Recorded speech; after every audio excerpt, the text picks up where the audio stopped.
அனைத்து நண்பர்களுக்கும் வணக்கம். உங்கள் ஆஸ்ட்ரோ பழனிசுவாமிகள் பேசுகிறேன். இந்த காணொளியில கும்பம் ராசிக்கு செப்டம்பர் மாத பலன்களை பொது பலனாக பார்க்கலாம். இது ஒரு கைடன்ஸ்க்கான பதிவு மட்டுமே. இந்த கும்பராசிக்கு பாத சனி நடக்குது. இந்த சனி வக்ரம் ஆயிடுச்சு, 2ஆம் பாவகத்திலிருந்து வக்ரம். மாதத்தோட முதல் 13 நாள் செவ்வாயோட பார்வையில சனி இருக்கு.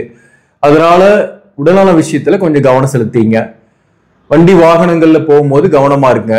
பொதுவாகவே பாத்தீங்கன்னாக்க கும்பராசிக்கு ஏழரைச்சனி காலகட்டமும் சரி, அதாவது ஜென்மசனி காலகட்டத்திலையும் சரி, விரையச்சனி காலகட்டத்திலையும் கடனுடைய அழுத்தங்கள், கடன் வாங்கி செலவு பண்ணக்கூடிய சூழ்நிலை, அல்லது அகலக்கால் வச்சு கடன்ல மாட்டிக்கிட்டு அதை ரீடைன் பண்ண முடியாம கஷ்டப்படக்கூடிய சூழ்நிலைகள், அது மாதத்தோட முதல் பகுதியில கடனுடைய அழுத்தங்கள் கொஞ்சம் இருந்துகிட்டு தான் இருக்கும். அதே போல சில பேருக்கு புதிய உறவுகள் ஏற்பட்டிருக்கும். சில உறவுகள் ஏற்பட்டு அவர்களால் பாதிக்கப்பட்டிருக்கக்கூடிய சூழ்நிலையும் கடந்த காலத்தில் ஏற்பட்டிருக்கும். இருக்கக்கூடிய உறவுகள்லயே கூட கணவன் மனைவிக்குள் ஒரு கருத்து வேறுபாடு, பிரச்சனைகள் கொஞ்சம் இருந்துகிட்டு இருக்கும். ஒற்றுமையா இருக்கக்கூடிய குடும்பங்கள்ல கூட ஒரே இடத்துல ஒரே வீட்டுல இருக்கிறீங்கன்னா கூட ஒரு மிஸ் அண்டர்ஸ்டாண்டிங்கோட இருக்கிற மாதிரி இருக்கும் அவ்வப்போது.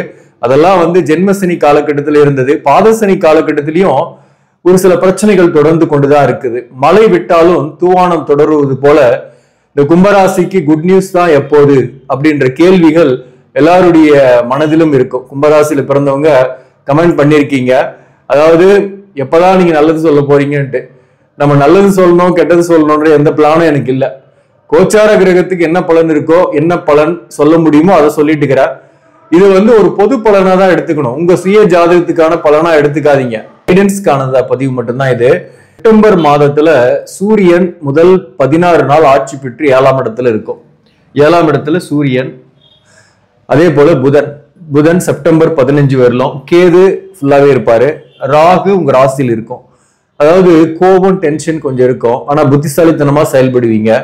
சூரியனுடைய பார்வை, புதனுடைய பார்வை மற்றும் 5ஆம் இடத்துல இருக்கக்கூடிய குருவோட பார்வையும் ராசிக்கு இருக்குது. அதனால எவ்வளவுதான் பெரிய கஷ்டங்கள் வந்தாலும் அவற்றிலிருந்து விடுபடுவீங்க. அதே போல இந்த மாதத்தை பொறுத்தவரையிலும் உங்களுக்கு திருமணம் ஆகல, திருமணத்திற்காக வரன் பாக்குறீங்கன்னா வரன்கள் வரக்கூடிய வாய்ப்பு உண்டு. அதே போல சூரியன் பலம் பெற்று 7ஆம் இடத்துல இருக்கிறதுனால, அதாவது வாழ்க்கை துணைவர் வகையில் உங்களுக்கு ஆதாயம் இருக்கும். வாழ்க்கை துணைவர் ஒரே வீட்டுல இருக்கீங்க, ஒன்னா இருக்கீங்க, பிரியாம இருக்கீங்கன்னா அவங்களோட ஒரு ஒற்றுமையா இருக்கக்கூடிய சூழ்நிலை தான் இருக்கும். பெரிய அளவுக்கு கருத்து வேறுபாடு இருக்காது. அதே சமயத்துல பிரிந்தவர்கள் தோஷங்கள்லாம் இல்லாம பிரிஞ்சிருக்கீங்க, சின்ன சின்ன சண்டைகள் தான், சின்ன சின்ன கருத்து வேறுபாடுகள், தனித்தனியா இருக்கிறோம் அப்படின்னா இந்த மாதத்தை பொறுத்தவரையிலும் ஒன்னா இருக்கிறதுக்கான வாய்ப்புகள் ஏற்படும், ஒற்றுமை ஏற்படும். பிரிந்து போனவர்கள் கூட தோஷங்கள் இல்லைன்னா சேர்றதுக்கான முயற்சிகள் செய்யலாம், முயற்சிகள் சக்சஸ் ஆகும். அதே போல தோஷங்கள் இருக்கு ஜாதகத்துல, பொருத்தமும் சரியா இல்ல, திருமண பொருத்தம் சரியா பார்க்கல, நட்சத்திர பொருத்தம் மட்டும்தான் பார்த்து இருக்கிறோம். ஆனா 2 பேருக்குமே கலஸ்திர தோஷம் இருக்கு, பிரிஞ்சிட்டோம், இப்போ நாங்க சேருவோமா, பிரிஞ்சு 4-5 வருஷம் ஆச்சு, போலீஸ் ஸ்டேஷன் கேஸ் போயிருக்கோம், இப்ப சேருவோமான்னாக்க அது உங்க சுய ஜாதகத்துல தான் அதற்கான பதில் இருக்கு. இந்த மாதத்தை பொறுத்தவரையிலும் 4ஆம் அதிபதி மற்றும் 9ஆம் அதிபதி சுக்கிரன் 6ஆம் இடத்துல இருக்கு. அப்போ உடல்நல விஷயத்துல கவனமா இருங்க. சில எதிர்ப்புகள் இருக்கும். ஒர்க் பண்ற இடத்துல கூட கொஞ்சம் ஒர்க் ப்ரெஷர் இருக்கும், டென்ஷன் இருக்கும். அதற்கு உங்க கூடயே இருக்கக்கூடிய ஒருத்தர் தான் காரணமா இருப்பார். வேலை பார்க்கக்கூடிய இடத்துல மறைமுக எதிரியால உங்களுக்கு சில தொல்லைகள் வரலாம். இந்த தொல்லைகளாலேயே உங்களுக்கு ஒர்க் ப்ரெஷர், டென்ஷன் வேலையில இருக்கும். ஆனா வேலையை விட்டு மாறாம இருக்கிறது நல்லது. சனி வக்கரமா இருக்கிறதுனால முதல் பகுதியில செவ்வாயோட பார்வையில சனி இருக்கு. செப்டம்பர் 16ஆம் தேதியிலிருந்து இந்த சூரியன் கன்னிக்கு வந்துடும். இந்த செவ்வாய் உங்களுக்கு ராசிக்கு 9ஆம் பாவகத்துக்கு வந்துடும். அப்போ இந்த சூரியன் வந்துருது. புதனும் இங்க செப்டம்பர் 15ஆம் தேதி வந்துடும். புதன் ஆட்சி உச்சம், அது ஒரு வகையில பாசிட்டிவ். 5 8 8ஆம் இடத்துல ஆட்சி உச்சம், அது நல்ல விஷயம்தான். அதாவது பயணங்கள், தொலைதூர பயணங்களுக்காக முயற்சி பண்றீங்கன்னா அதெல்லாம் சாத்தியமாகும். மேலும் படிக்கக்கூடிய மாணவர்கள் வெளிநாட்டுக்காக போய் படிக்கிறதுக்கு ட்ரை பண்றீங்கன்னா அது சாத்தியமாகும். தொழிலுக்காக கூட நீங்க வெளிநாட்டுக்கு போனோம் அல்லது வெளி மாநிலத்துக்கு போனோம் அப்படின்னா அதுக்கான முயற்சிகள்லாம் சக்சஸ் ஆகும். திடீர்னு பணமும் வரும். சில நேரங்களில் கடன் வாங்கி செலவு பண்ணக்கூடிய சூழ்நிலையும், சுப கடன்கள் ஏற்படக்கூடிய வாய்ப்பும் உண்டு.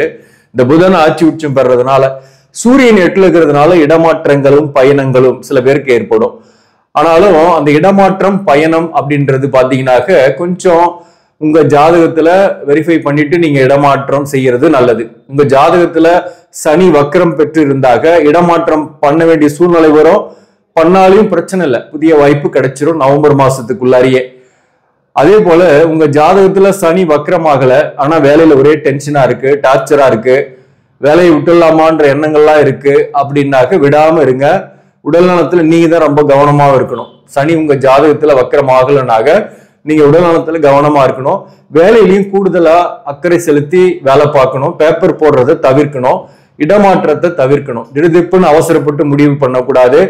முன்பின் யோசிக்காம முடிவெடுத்தாலையும் உங்களுக்கு பாதிப்பு இருக்கு. அதாவது உங்க ஜாதகத்துல சனி வக்ரம் ஆகலனாக, வக்ரம் ஆகினவங்களுக்கு வாய்ப்பு கிடைக்கும். அதனால மூவ் பண்றதா இருந்தா இன்னொரு வாய்ப்பு கிடைச்ச பின்னாடி இந்த இருக்கிற வேலையை விட்டுட்டு மூவ் பண்ணலாம். பிசினஸ் பண்ணக்கூடியவர்களுக்கு அகலக்கால் வைக்காம இருக்கணும். இந்த நேரத்துல தொழிலை விரிவுபடுத்துறது, தொழிலை ஷிஃப்ட் பண்றது போன்றவற்றை தவிர்க்கணும். பிசினஸ் பண்ணக்கூடியவர்களுக்கு போட்டியாளர்கள் அதிகமாகவே இருப்பாங்க. உங்களை சுத்தி இருக்கிறவங்க கண் திஷ்டி, போட்டி பொறாமையில உங்க தொழிலை கெடுக்கிறதுக்கு நிறையவே முயற்சி பண்ணுவாங்க. ஆனாலும் கெடுவான் கேடு நினைப்பவன் அப்படின்ற மாதிரி நீங்க அதற்கெல்லாம் கவலைப்படாதீங்க. ஒருத்தன் வந்து கெடுக்கிறதுக்கு முயற்சி பண்றான்னா அவன் தான் முதல்ல கெடுவான். அதுதான் உலக நீதி, அதுதான் இதுவரையில நடந்து வந்த வரலாறு. அதனால நீங்க உங்க வேலையை பாட்டுன்னு செஞ்சுட்டு இருங்க. எல்லா கஷ்டத்தையும் எல்லா விஷயத்தையும் இறைவன் மேல பாரத்தை போட்டுட்டு நீங்க செயல்பட்டீங்கன்னாக்க நிச்சயமா ஒரு நாள் நல்ல நாள் வரும். அன்று நீங்க ஜெயிக்கக்கூடிய ஆளாக இருப்பீங்க. அதனால எவ்வளவுதான் போட்டி பொறாம பிரச்சனைகள் வந்தாலும் வேலை பார்க்கக்கூடிய இடத்துலயும் சரி அல்லது பிசினஸ் பண்ற இடத்துலயும் சரி நீங்க நின்று ஜெயிக்கிறதுக்கு பொறுமையும் சகிப்புத்தன்மையும் தான் இப்ப தேவை. அதை மட்டும் இருந்துச்சுன்னா, கோபத்தை வெளிக்காட்டாம இருந்துட்டீங்கன்னா நிச்சயமா உங்களுக்கு ஒரு நல்ல நாள் வரும். சக்சஸ்ஃபுல்லான பர்சனாவும் நீங்களும் மாறுவீங்க. அதாவது இந்த ராகு ராசிலையும் 7ஆம் இடத்துல கேது இருக்கிறதுனால குடும்ப வாழ்க்கை எப்படி இருக்குன்னாக்க கொஞ்சம் விட்டு கொடுத்து போனா நல்லது. இருந்தாலும் மாதத்தோட முதல் பகுதியில் பெரிய அளவுக்கு பிரச்சனை கிடையாது. அதாவது செப்டம்பர் 16ஆம் தேதி வரலும் சூரியன் ஆட்சி. சூரியன் 8ஆம் பாவகத்துக்கு வந்த பின்னாடி இந்த செவ்வாயும் 9க்கு போயிடும். அப்போ அந்த வகையில கடுமையா முயற்சி செய்வீங்க, முயற்சிக்கேற்ற பலன் கிடைக்கும். ஹார்ட் ஒர்க் பண்ணுவீங்க, ஹார்ட் ஒர்க் பண்றதுக்கான பலன் கிடைக்கும். அது பிசினஸ் பண்ணாலும் சரி அல்லது வேலை பார்த்தாலும் சரி. அதே போல மேரேஜ் லைஃப்ல மாதத்தோட பிற்பகுதியில தான், ஏன்னா சனிக்கு வந்து சூரியனோட பார்வை இருக்கிறதுனால மாதத்தோட பிற்பகுதியில வாக்குவாதம் செய்யாம இருங்க. குடும்ப வாழ்க்கையில வாக்குவாதம் செய்யாம இருங்க. கூட இருக்கக்கூடிய சில உறவுகளோட வாக்குவாதம் செய்யாம இருங்க. கொஞ்சம் டிஸ்டன்ஸ் கீப் பண்ணுங்க. பிரச்சனை இல்லாம வாழ்க்கை போகும், பிரச்சனையே கிடையாது. அதுவும் குறிப்பா 4ஆம் அதிபதி 6ஆம் இடத்துல இருக்கிறதுனால தாயார் வகையில அல்லது தாயார் வகையில ஏதோ ஒரு வகையில மன வருத்தம் டென்ஷன் வரும். தாயாருக்கு உடனால பாதிப்பு வரலாம், அதற்கு செலவு பண்ணக்கூடிய சூழ்நிலைகள் வரலாம். அதே போல தாய் வழி உறவுகளுடன் கருத்து வேறுபாடு வந்து போகலாம். இந்த சுக்கிரன் 6ஆம் இடத்துல செப்டம்பர் 14ஆம் தேதி வரலும் இருக்கும். சோ அது வரலும் தாயாரின் உடல்நலத்துல கவனம் செலுத்திங்க.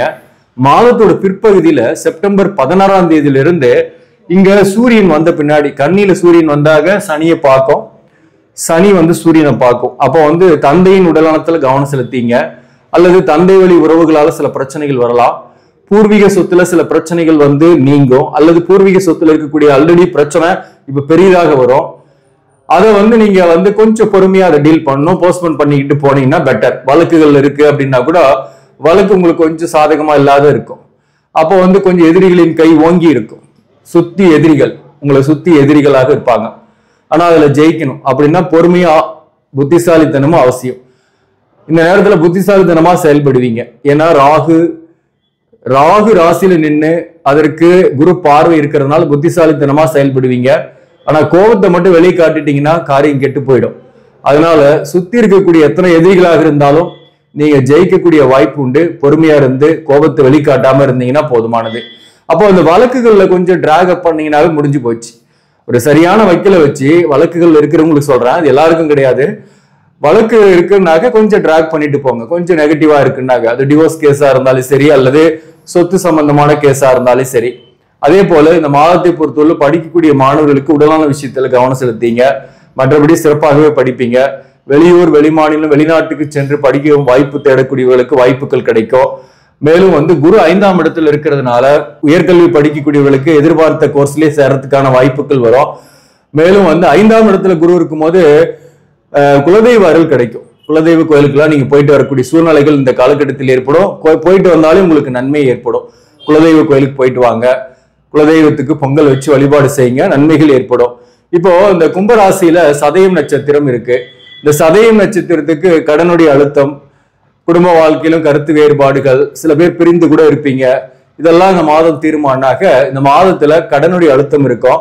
குடும்ப வாழ்க்கையில மேக்சிமம் பெரிய அளவுக்கு பிரச்சனை இல்லை. ஒன்னா இருக்கிறவங்களுக்கு கருத்து வேறுபாடு சற்று குறைவா தான் இருக்கும். வாழ்க்கை துணிவர் சொல்றது நீங்க கேட்டுட்டு போயிடுங்க. வாழ்க்கை துணிவரோட டாமினேஷன் இருக்கும். பட் அதை அக்செப்ட் பண்ணிட்டு போனாக்க ஒன்றும் பெரிய அளவுக்கு பாதிப்பு வராது. மேலும் சதயம் நட்சத்திரத்தில் பிறந்தவர்களுக்கு வேலை வாய்ப்பை பொறுத்தவரையிலும் புதிய வாய்ப்பு தேடுறீங்கன்னாக்க உங்களுக்கு ஜாதகத்துல வக்கரமா இருந்தாக்க சனி புதிய வாய்ப்பு கிடைக்கும். நவம்பர் மாசத்துக்குள்ளேயே கிடைச்சிரும். அதே போல பிசினஸ் பண்ணக்கூடியவர்களுக்கு திடீர்னு பண வரவு ஏற்படும். அதே போல திடீர்னு கொஞ்சம் செலவுகளும் ஏற்படும். பிசினஸ் பண்ணக்கூடியவர்களுக்கு வருமானம் ஏற்றத்தாழ்வாகவும் இருக்கும். மேலும் அவிட்டம் நட்சத்திரத்தில் பிறந்தவர்களுக்கு உடல்நல விஷயத்துல கவனம் செலுத்திங்க. வாழ்க்கை துணையுடன் கருத்து வேறுபாடுகள் கொஞ்சம் வந்து போகும் மாதத்தோட பிற்பகுதியில. அதே போல பிரிந்து இருக்கக்கூடியவர்கள் சேரக்கூடிய வாய்ப்பு இருக்கா அப்படின்னா, உங்க ஜாதகத்துல தோஷம் இல்லாம பிரிந்திருக்கீங்கன்னா சேரக்கூடிய வாய்ப்பு உண்டு. அது மாதத்தோட முதல் பகுதியில செய்யலாம். அவிட்டம் நட்சத்திரத்தில் பிறந்தவர்களுக்கு திருமணம் ஆகல அப்படின்னா முதல் பகுதியில வாய்ப்பு இருக்கு, முயற்சி செய்யுங்க, வரன் வரும். மறுமணத்திற்காக முயற்சி செய்யக்கூடியவர்களுக்கும் வரன் வரும். அதே போல தந்தை வழி உறவுகளால அல்லது தந்தையின் சொத்துக்கள், பூர்வீக சொத்துல சில வில்லங்கங்கள், சில பிரச்சனைகள் வரலாம். வீடு சொத்து இதெல்லாம் இருக்குன்னா அதுல கொஞ்சம் பிரச்சனைகளும் இந்த காலகட்டத்தில் வரலாம். சகோதர வழி ஒற்றுமை இல்லாமல் இருக்கலாம். இந்த காலகட்டத்தை பொறுத்தவரையிலும் இதெல்லாம் கொஞ்சம் பொறுமையா டீல் பண்ணீங்கன்னாவே சக்சஸ் உண்டு. அதே போல புரட்டாதி நட்சத்திரத்தில் பிறந்தவர்களுக்கு மன அழுத்தம், டென்ஷன் கொஞ்சம் இருக்கும். நீங்க உடல்நல விஷயத்துல கவனம் செலுத்திக்கணும். புரட்டாதி நட்சத்திரத்தில் பிறந்தவர்களுக்குமே கணவன் மனைவிக்குள் பெரிய அளவுக்கு பாதிப்பு இல்ல மாதத்தோட முதல் பகுதியில. பிற்பகுதியில கொஞ்சம் கருத்து வேறுபாடுகள் வந்து போகும். அதே போல புரட்டாதி நட்சத்திரத்தில் பிறந்தவர்களுக்கு புதிய வாய்ப்புகள் கிடைக்கும். புத்திசாலித்தனமா செயல்படுவீங்க. பொருளாதார ரீதியாக ஏற்றத்தாழ்வுகள் இருந்தாலும் அதை சமாளிப்பீங்க. கடன் இருந்தாலும் கடனுடைய அழுத்தம் இல்லாமல் மாதத்தோட பிற்பகுதியிலிருந்து இருப்பீங்க. புதிய கடன் கேட்டீங்கன்னா புதிய கடன் கிடைக்கக்கூடிய வாய்ப்பு உண்டு. சில பேருக்கு வீடு மாற்றம், இடமாற்றம் ஏற்படக்கூடிய வாய்ப்பும் புரட்டாதி நட்சத்திரத்தில் பிறந்தவர்களுக்கு உண்டு. மொத்தத்துல இந்த மாதம் கொஞ்சம் சில விஷயங்கள்ல பொறுமையா இருந்தீங்கன்னா பெட்டர். அதுதான் நான் சொல்ல வரேன். காலத்தை பொறுத்தவரை எந்தெந்த தொழிலெல்லாம் சிறப்பாக இருக்கும் அப்படின்னாக்க, 10ஆம் அதிபதியாக வரக்கூடிய செவ்வாய் 8ஆம் இடத்துலயும் அதுக்கப்புறம் 9ஆம் பாவகத்திலயும் இருப்பாரு. அந்த வகையில விவசாயம், மருத்துவம், கமிஷன், நீர் சார்ந்த தொழில்கள், உணவு சார்ந்த தொழில்கள், மீடியா சார்ந்த தொழில், கம்ப்யூட்டர், ஐடி போன்ற துறைகளில் இருப்பவர்கள், எலக்ட்ரிக்கல் எலக்ட்ரானிக்ஸ், அரசு பணியில் இருப்பவர்களுக்கெல்லாம் சிறப்பான மாதம் தான்.